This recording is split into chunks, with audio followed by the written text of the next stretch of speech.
Greg Grunberg. I'm Kevin Smith, and tonight it's going to be a marvelous evening of entertainment as we sit around. Thank you very much, no pun intended. As we talk to the folks who are generating some of your most favorite Marvel television shows over on Netflix and elsewhere. And plus, we're just going to talk about comic books on TV in general. You watching a lot of comic books on TV? I'm watching, yes. Personally, I'm loving Daredevil and Jessica Jones. Jessica Jones, to me, it's so grounded, it's so real, it's so gritty, and I could see myself living in that world, as opposed to another show that I actually really like and I'm watching, which is Gotham, but it's the end of the world. Like, there's not a real, like, sort of situation in that world, but I want to watch that world. I can't get enough of it. It's not as identifiable, Gotham, as, say, the worlds that they depict in the Marvel Netflix shows. In Daredevil, Jessica Jones, Luke Cage is about to begin, and then Iron Fist, and then the next thing is a miniseries that brings them all together called The Defenders. Which is amazing. World building. Avengerizing the universe is what they call it. In the 70s, like, $6 Million Man begat the Bionic Woman, and suddenly you had a universe, a small universe, and they'd had other spin-offs or TV movies. But they didn't plan it ahead of time. This is the way I look at it. I say, okay, Marvel has all these great characters and properties, and they want to do all these different shows. But to announce at the beginning that the Defenders, or they're going to be interlocked and they're all going to be working together, now I see it as one. I've got to consume it as one. I'm going to do it because I want to see how they're all going to interconnect. So I think it's brilliant. They didn't do that back in the day. Back in the day, it was $6 Million Man was so successful. Oh, let's try Bionic Woman and, you know. Let's spin off. They called them spin-offs then. You are about to show us an interview that you did with Charlie Cox. That's right, man. The man without fear himself, the gentleman who plays Daredevil. I went and wrote that character for a little bit. Like, right before Dogma came out, I got to work on Daredevil. It was my first comic book work for a character I didn't own. And so I did it with Joe Quesada over at Marvel. And, you know, I've got a deep affinity for the character. I wrote Matt Murdock's voice, but he defined Daredevil. And, like, he is Matt Murdock. And we got to talk to him on a roof. I spoke to Daredevil on a roof. On a rooftop in New York. It's kind of cool. It was in the daylight, though, so I don't know if that counts. Let's check it out.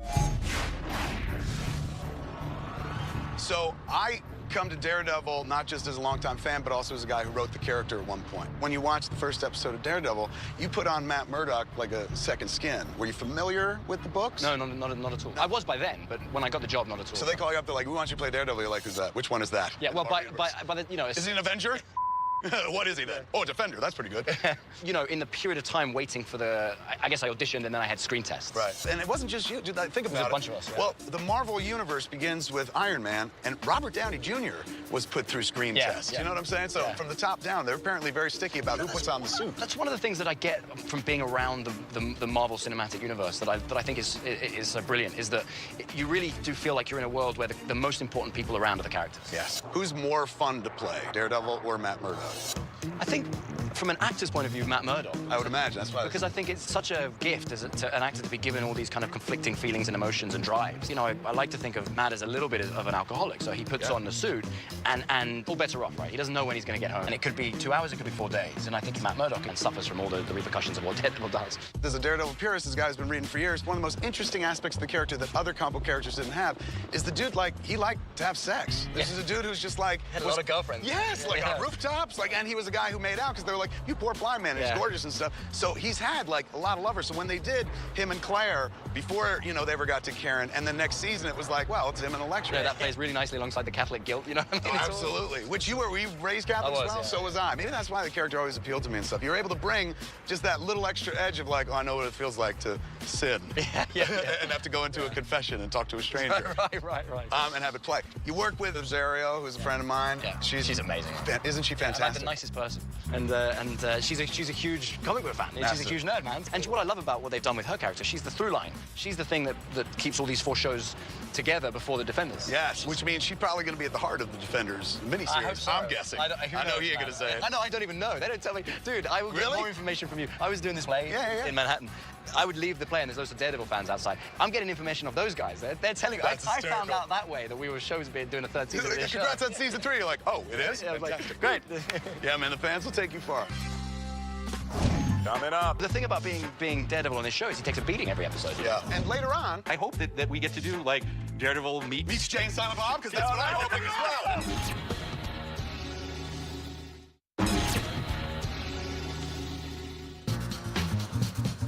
Which suit do you prefer? The black that you wore most of season 1, the makeshift suit, or the suit that played through most of season 2? The John Romano Jr. Is that what you guys call it, the JRJR? Yeah, kind That's of. what it is, man. It's from Mammoth. The vigilante, but that's where it's from. That's like really easy to wear. It's really easy to do the bathroom with, you know, all that stuff, which is important. You have to think about that stuff. But the red suit is genuinely protects me. You know, when you're doing these things, you're getting tagged. John Bernthal was kicking me in the stomach left, right, and center when we were doing those scenes.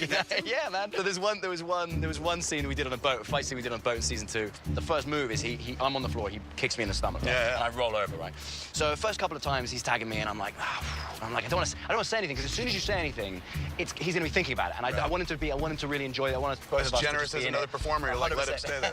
After like 3 or 4 times, I was like, dude, you got to stop kicking me in the stomach. It hurts. It hurts. But you know, the thing about being Daredevil on this show is he takes a beating every episode. You know? There are times in fight sequences where it's like, I couldn't tell if you're a stunt guy. I have an amazing, I can't even begin to talk about this without mentioning Phil Silvera and Chris Brewster. I mean, People those guys. that are there on set. Yeah, Phil's the stunt coordinator, and Chris is the world champion martial artist who is my stunt double, yeah. So what about the hallway fights? So season 1, that required a huge amount of choreography. So that is predominantly Chris. And I'm still learning at this point. Like, how did they swap you in? Because like it's when you go in and out of the rooms. Absolutely seamless. You know, I didn't get to do as much as I wanted to. I come in at the beginning, I do the whole thing with the door, and then the door opens, I throw a punch and a kick, and the guy goes flying. You go through, door shuts. basically, the door comes closed behind and then the guy comes flying through the door, and that was Chris coming out. He takes over for a little while. Yeah, and I remember going in like the first or second take, throwing the kick, doing the punch, and hitting the pole, one of the poles with my finger, and like injuring myself. So after this dude's doing the hard work, you're like, ow. Can't tell anyone because he's doing, you know, a 7-minute fight scene. Right. But the second season, the one that goes down the stairwell. The amazing stairwell fight that, sequence, yeah. which is like the action highlight almost of season 2 until you get into the prison fight. A lot of that is me, and there's 2 reasons for that. One is because it's a fake one-shot, so there's lots of morphing. Put so together. yes. It was nice that, you know, a year later I was able to do much more of it. You know, I'd kind of learned more and I trained more and all that kind of stuff. So we've been sitting here talking to you, and this is what you sound like, but on the show, you're flat out, you sound like a kid raised in the kitchen. Yeah. How difficult is it to switch from one accent to the other? So, really, for me, really hard. Really? Yeah. Do you work with a linguist? Oh God, I've done hours and hours. Like it's the one area that for the longest time I genuinely thought I would never play an American on television. What is a repetition of just saying things in American accent? It's little things that give you away, like hesitations. So if I'm speaking in my accent and then I think about a word, I'll say, and that sound. Even that sound is different in an accent. Right. So it's like you've got to learn to like hesitate in an accent. You know. Even a throwaway moment like that. Yeah, you got to because anything like that will give you away. And then I do this thing which is a little embarrassing, but you kind of have to. The job is more important, so I get over it. Which is I stay in it for a month before. You're one of those cats. Yeah, I do so that. once you start doing, you're in it. When I work on the show, when I first meet them, they think, oh, he's that one of those guys. But I get over that. Right. And then by the time we're filming, then it's old news, right? No one cares. It's so weird, because you imagine, like, the biggest hurdle is you have to do all this physical stuff in the middle of acting. You have to pretend that you're blind. You have to do all these things. And then on top of the thing you're worried about most is, like, I cannot sound British. I have to sound American. It's just another thing you have to worry about. One more added on top. I've enjoyed watching season 1 and season 2 all the way through. You're absolutely crushing it. Hey, man, thank you so much. Yeah. Well done, brother. Well done. Thank you so much. Let me tell you something about Charlie Cox in that interview, man. My nipples were hard. I was a little turgid. Really? Because he's easy to look at. The gun show. Did you see the gun show was in town? Yes. Like, he spends a lot of time working out to get ready for Daredevil. Not only that, the way they shoot their stunts, it's a lot of one shots. Can you imagine? They get it all right. They come up from the parking structure, up into this, and then they're on you. As the director of film, you're the guy I'm looking at the most going, don't drop the ball, don't drop the ball, don't drop. You drop the ball. Grunberg, drop the ball. Always. We pulled a grunny, and then back to 1. We pulled a grunny. Coming up. Hey, did you guys watch any TV growing up in the 70s? No way! You're kidding. This is the original? I am relatively sure that is Marker. And later on, My honest passion comes from the Universal Monsters. that's your geeking out? That's what you geek out about? Total geek out.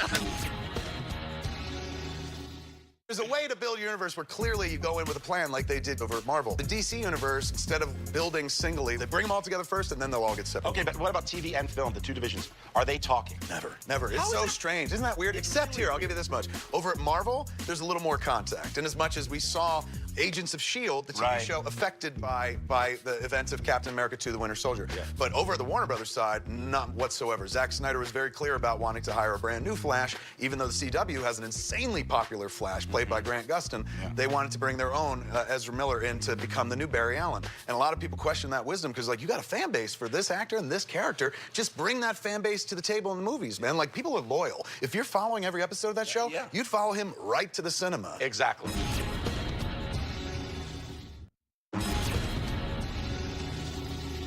Oh, my Lord, man. It's like the Indiana Jones warehouse. Exactly. This is James Commissar's warehouse. Behind these doors are some of the sets, all the props from every Star Trek. He has every outfit and every weapon from the original series. No. And James has been collecting longer than anybody else. It's become art, fine art, and He is the, the #1 guy in the collector world. I want to meet him. Let's go meet him right now. Ladies and gentlemen, James Commissar. Evan, you're here, man. Heck of a space, Nice to meet man. you. Great, breathe in. We've known each other literally for 25 years. Yeah. We all thought crazy at the beginning. We were like, what are you doing? It seems insane Right. that everybody doesn't know the value of this stuff. But when I started in the early 90s, if you had a truck and you show up at the studio and say, hey, man, I'll haul that stuff away, you don't want it, they're like, you're going to save us on a grip crew? Get it out of here. And now I have 10,000 of these TV treasures. I just picked up Walter White's meth lab. Are you kidding? We just Sue Sylvester's tracksuits from Glee. It's awesome. We're here to save television. I'd like to introduce you to Captain Kirk, original series. Mr. Shatner was known to put on a few pounds during filming, and so they had to have a contouring garment. Spanx. I did not say Spanx. For the record, I did not say Spanx. When Captain Kirk and Uhura kissed, this is the first interracial kiss on television. So Star Trek wasn't just a light little show, it was quite important. And Look at the incredibly cheap piping that anybody could have just bought. Yeah. Like, it wasn't created just for them. They were like, let's go grab Uhura's some gold. mother make this outfit for her the night before? So this is a hidden zipper. These were all made by a guy called William Ware Tice. This is a hidden zipper that goes through. He was very brilliant. So he told me that for the visiting aliens in the 60s, he had less than $10 to create each costume, and normally not more than 2 or 3 days. So it's one thing to look at this and go, wow, this design-wise, this is amazing. To think that they had just a few minutes and a few dollars to create magic, when you contextualize it like that, it's like, wow. Yeah, incredible. Hey, did you guys watch any TV growing up in the 70s? Never. Get over here. 1, 2, 3. No way! Cow! Are you kidding me? I am not kidding. decapitated puffin stuff. It's incredible. It's beautiful. It's just as a piece of sculpture. How proud as a geek fan that, like, when I was a kid, you'd go to a Revolutionary War Museum in Philadelphia and they'd be preserving costumes of Minutemen and whatnot. We've aggregated to this, where it's like, we gotta save Puffin Stuff's suit. It's the greatest. Because, by the way, this is what shaped me into who I am today. This is where I store the costumes. Batman. This is the real deal? This is the real costume from the first season. Riddler's jacket? I am relatively sure that is marker. Is it? Right. This is Robin the Boy Wonder and his much talked about trunks. This symbol right here, which is just a piece of cardboard with printing on it, has changed my life. It's crazy. It's like holding the Shroud of Turin to some degree. How about George Reeves' original? You're kidding. This is the original. Okay, let's just let this happen. From The Adventures of Superman. George Reeves, at the end of the season, would cut the emblems off his uniforms and send them to sick kids. No. So it took me 10 years to find an emblem that went back on this tunic. And think about it. This was presented in black and white, so the color really didn't matter. This is just amazing. So I know you're friends with Ben Affleck. When Ben was doing research for the show, he came out and he wanted to see this. And he said to me, I've never told this to anybody, he said, can I try it on? And I said, well, we don't really do that here. And I could see in his face that he wanted to connect with the character. I let him try it on. Wow. And the first thing he picked up on is, man, it's so tight and hot. How did he perform in this? And you could tell that he was just taking it all in, and hopefully it influenced. So what, is he suddenly taking acting seriously? Because he's never once was like, I gotta go research my character. Did it live up to what I told you? I want to go change my pants. Coming up. Big question that every fan has. Is he gonna wear the headpiece by the end? You have to watch the show. Are you kidding me? We're talking wardrobe.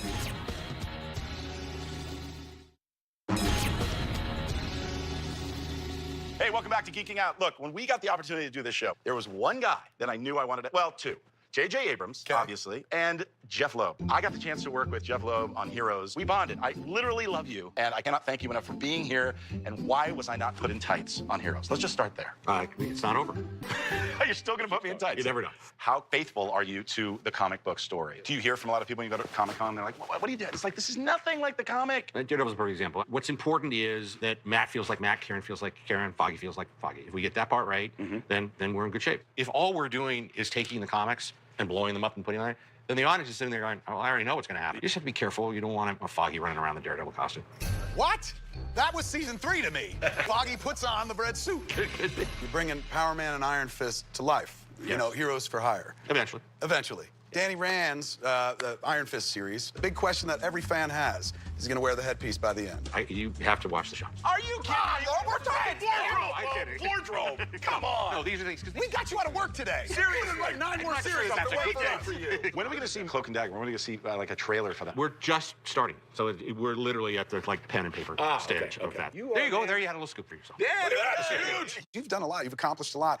Is there something like, oh, I'd love to do a Western? My honest passion comes from the Universal Monsters. Like, That's your geeking out? That's what you geek out about? total geek out. Wow. And the other person who geeks out about that is Jeff Johns. Okay, If for the millennials watching now who are like, what are the Universal Monsters? Well, they do know that it's Frankenstein, it's Dracula, It's the Wolfman, not werewolf. It's the Wolfman. But what people don't understand is they were doing this in the 1930s and 1940s. What we're doing now, they put them together in other movies and they fought each other. Universal Monsters fan, does that include when they go meet like Abbott and Costello? The best. Really? So that's also in No, canon? but you see, that's the whole thing. Look, at a certain point, yes, I hope that we get to do like Daredevil Meets Jane Silent Bob? Because that's what I'm hoping as well. Please, dude, save my career in characters. All right, I will play a little game with you, if you don't mind. These are classic lines from movies, or not. It's either real or fake. Oh, the idea here is the birth of the cheesy one-liner usually comes from the Stallone, Schwarzenegger era most people credit it to. Right. Yes. You wrote Commando. Commando is one of those movies has cheesy lines in it. I worked with Arnold twice, working for Arnold. It's the same scene. Arnold walks in, knows something's wrong, takes his gun, shoots it in the ceiling, and all of a sudden a guy falls out of the ceiling, and he looks down and he goes, "Thanks for dropping by." Ah! To me, the quintessential Arnold Schwarzenegger scene. Absolutely. As long as you put that scene in, you're fine. All right, here we go. Rest in pieces. Yeah, that sounds That's a good one, I like right? that one. I have no idea what it is. Okay, but you think it's real or you think it's fake? I do. That's a good one, right? That's Barney Ross, Stallone in Expendables. This was easy. Get off my plane. That's Nick Cage. No! No! Harrison Ford, Air Force One. It's really no like, frankly, my dear, I don't give a damn. I know, Get off my get plane. off my It's like plane. something that a steward says to you as you get off my plane. There's something in your teeth. My fist. Is that, were you making a pass at him? I didn't,